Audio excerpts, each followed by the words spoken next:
Harley Reid is Jason Horne-Francis, just 2 years behind.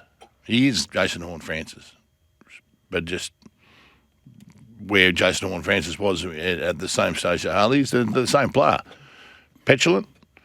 Not exactly the same. Jason Horne-Francis didn't chase and tackle because he didn't want to, because he'd sulked. Harley wasn't chasing and tackling early in the year because he wasn't fit enough, but he's getting fitter now, and you can see he's having a much bigger input in the game. Belligerent, bordering on uncoachable is what Jason Horne-Francis was there, and Harley's there now. At the end of the day, they have. It's a sad state of affairs because they have to be where they sit with the club, and they want him to stay because I still believe he's going to be as good, if not better, than Jason Horne-Francis, who's a very good player. But they're exactly the same people. Simple as that. So what Harley needs is someone from outside to pull his head in and say, mate, you're too good to be wasting time looking at an umpire every time something goes against you. You're too good to be wasting your energy, or you're too good and not fit enough to be wasting your energy fighting with people, because that does absolutely zap you. But they're the same person. Yeah, it's an ongoing battle. We're sort of having it a bit with a few of our other players as well. Just we want our players to be fiercely competitive, but we also want to stay incredibly disciplined and not give away free kicks. We have some challenges with the territory game as it is, so we don't want to give opposition any easy ones. So we're going to keep trying to be fierce, but not give away any free kicks. He understands it. He wants to win and compete, but he has to get his balance right. And I think when I was 20 years old, I made a few mistakes as well, and part of his learning process that he's going through, and I've got no doubt he'll continue to improve and get better at it. It's difficult to be the coach to continually defend some of his on-field behaviours, isn't it? Oh, absolutely. It would be really hard. But they're so petrified of him leaving. And do you know what? When you watch a guy, when Harley's playing footy and things go against him, like he blows up, and it's like him not being on the ground. He'll just stop dead for 10 seconds. Then he'll get his head together again and he'll go again. But how petrified is the club of saying, right, if we drop him, I'm going to drop him, and then go, wow, well, if you drop him, how's he going to react to that? Okay, so then I ask you, and I'm an unabashed fan. I was unabashed before he even arrived at the club. Thought it was a great choice. I'm with you on that. Everyone's clamouring over Daniel Curtin, saying they should have taken him. Well, he's playing pretty good. Yeah, he went pick 8. No, I'm still picking. He went pick 8. I'm still picking Harley There's a few Reid other clubs before anyone else. No, don't worry about that. Yeah. Would he be lost? Would they miss him? For output right now, no. But for what he's going to become, I still believe he's going to become something pretty special. I don't think he's going to become Bontempelli. I don't think he's going. Oh, you don't think he's going to be as good? I don't think he's going to become Dacos. I don't think he's going to become one of the best midfielders in the competition, but he's going to be better than average. He's going to possibly be Petrarca-like.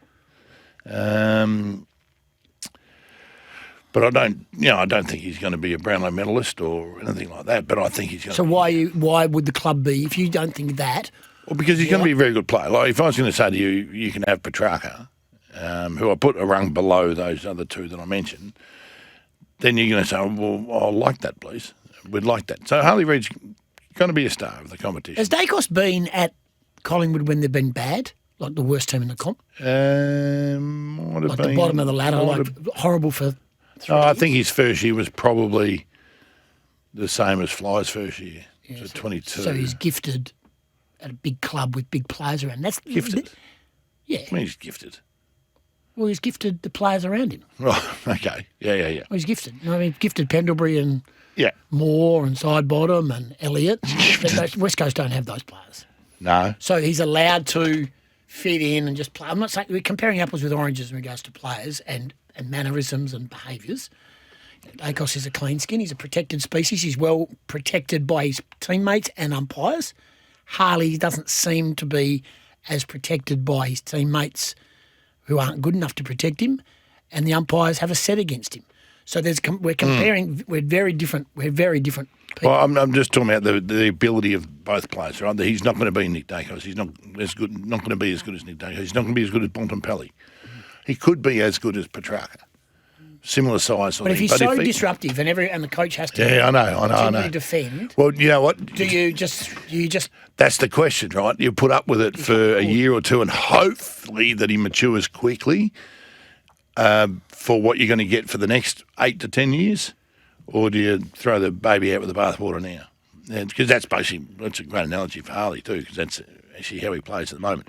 If Harley stopped whinging on every decision that's paid against him by the umpires, he'd stop getting umpired the way he's getting umpired. And that's, you know what, and that's a blight on the umpires, because they should just pay the free kick that's there, not because of who's perpetrated it or who's the victim of it. They should just pay what's there. But that's a human response to the abuse that they're getting. They're umpiring differently, no doubt about that. But he can change that. Nick Ruvold, I don't listen to much what Nick says, but he's on the agenda centres like, well, he's not very good. He's just but he shouts at people. When he's shouting at me, I don't know what's happened to you over the last couple of days. I'm worried. We're going to talk. Fine. Keep going. He was on the agenda setters talking about Harley playing on the edge. You want your players playing on edge, and this is a guy I think that is going to play his best footy when he's on that edge, but clearly at the moment he's crossing it much too often. And we spoke about him about a month ago, where I put it out there that I think until he knows what his own... And he might already know, but from the outside it appears like the weight of expectation and the desire for everyone to know where this guy is going to end up, for how long, for how much, all of that, it looks like, to me, like it's weighing on him, and he can't really just sink his teeth into a career until that decision has been made. Thoughts? I don't think any of that's worrying him. The fact is that he went to Jason Horne-Francis and said, after 1 year, you went home to mummy. Yeah, I loved it. But we don't know whether Horne-Francis said, mate, you're leaving anyway, so what are you hanging around? We don't know what the previous byplay or banter was. No. And one thing for sure, and everyone goes, oh, now he's got to stay. No, he stayed there twice as long as... He stayed there for 3 years. He stayed there for 3 years. Well, even 2 years. He stayed 1 year longer than Jason Horne-Francis did. I love all that sort of stuff. I think that's brilliant. But then at the end of the day, Jason Horne-Francis, as I said, is a couple of years more advanced than Harley. But I don't think you get a better comparison of where they were at the same time in their careers as you stare at it right now. Yeah. What about Jimmy Bartell? Let's stay with this while we're on this topic then. Footy Classified, Jimmy Bartell, again, something we've already discussed, says it's basically up to his teammates to support him a bit better. He's carrying a heavy load here. Elliot Yeo last year was a great support for him, but he can't get his body right. And we're talking about really experienced, hardened players. He's playing a bash crash, competitive style of football. You remember he's 20 years of age too. So we're asking for an old head on young shoulders. With him, he'll mature, he'll get better. Yes, the free kicks he's got to sharpen up on. But really, when you look across that West Coast side, who's stepping in for him? Like who is actually providing even the grunt or the void that he's trying to fill? Leadership's a massive thing. To have that senior player be able to pull you up when you need to be pulled up is a really, really big thing. Do you not think that Liam Duggan's doing that? I'll throw it away from the ground, but during a game, when he's playing in the midfield or forward, but you know, one of them. You see how young they are? They're forward. Brady Hoff, Elisha Stewart, Harley Reid, aside of Matt Flynn, who's a 50-game trudge. He just battles his way through. Do you know how hard it is when you're a battling team, though, to worry about what one of your teammates is doing all game long is draining. It's got to be done afterwards. How do you reckon he'd respond if they just cut up a package of this year of every time a free kick goes against him, his body language, and just said, mate, go sit in the room and watch this. Yep. Go and watch this. Yep. And tell me if you like what you see. But then that goes back to your initial point, that he probably doesn't want that highlighted because then he thinks that's what the club thinks of me. Why would I stick around? But the cold hard truth is, that's what he's delivering. He's petulant. We know that. Yeah. You can be dirty on decisions, no worries at all. But if that decision makes you stop and stand there in concrete boots, turn around and look at the umpire with your arms out while your opponent runs away with the football, that's really, really bad. I hated decisions going against me. I would ask hated the it. umpires tomorrow to give an opinion of Harley Reid. And just say, we're coming to you to give us your assessment of Harley Reid as a player. Don't have to give names. We want feedback. Anyone that's umpired Harley Reid this year, what are your thoughts? Do you reckon any of them are going to say, yeah, he gives us far too much lip and we're probably hard on him? Yep. I don't reckon they would say that, though. Well- I'm not sure they'd have the pills to be honest about that. They'd say, "Oh, we just umpire what we see." Oh, that's going to be the generic response. But as I said, if you You get in a quiet room with one of them. well, just a few of them, senior umpires, you go, mate, these are the reasons. You got to stop this, that, and the other. It's for everyone to see. And it's hard as human beings when we see 4 or 5 players and you're the one that comes popping out the other side, arms raised, getting in our grill. We're going to get offended. Yeah, and no doubt that's happening. But one thing he has stopped a little bit of too is and because he's had to, and credit to him because he had a real propensity to hit someone after they've got rid of the footy, right? Which is, and it might be a split second, so you're desperate to put pressure on them and grab them before they get rid of it. You might get them a second late. You can't do that now. As soon as you touch a hair on someone's head after they got rid of the footy, it's downfield now. So he's managed to pull that back. But I think he's a good young bloke, right? I think he's a really good young bloke, and he's a relaxed young bloke off field and all that sort of jazz. I reckon if you just cut up that footage, Goss, and put him in a room and say, mate, you go have a look at this. This is what happens every time. What do you think of it? Or we're just going to leave it with you. We're not even going to talk about it afterwards. Here, go watch this for 20 minutes.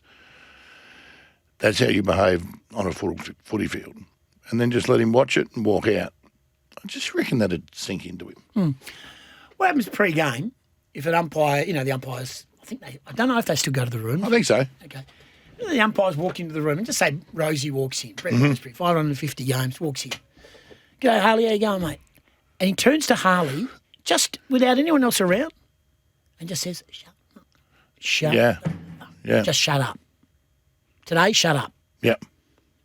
And Harley will go, and because has anyone from the umpiring group said it? Why can't the umpiring fraternity get a message to West Coast to get to Harley and just say, shut up?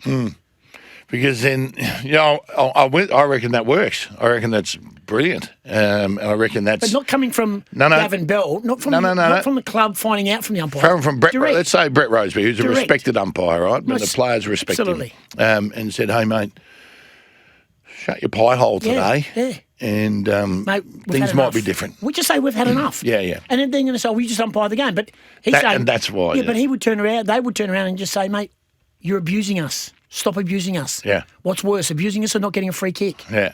No, I like it. stuff. I like it. But again, the only issue there is that it won't happen because that's almost an admission from the umpires that they're umpiring him differently. And they're never going to admit that, are they? What happens if they start winning? Do we have these conversations? Is it completely different? If West Coast are winning, do we look at Harley Reid differently again? Yeah, you probably do because winning glosses over everything. But at the moment they're losing, and that's not helping them win.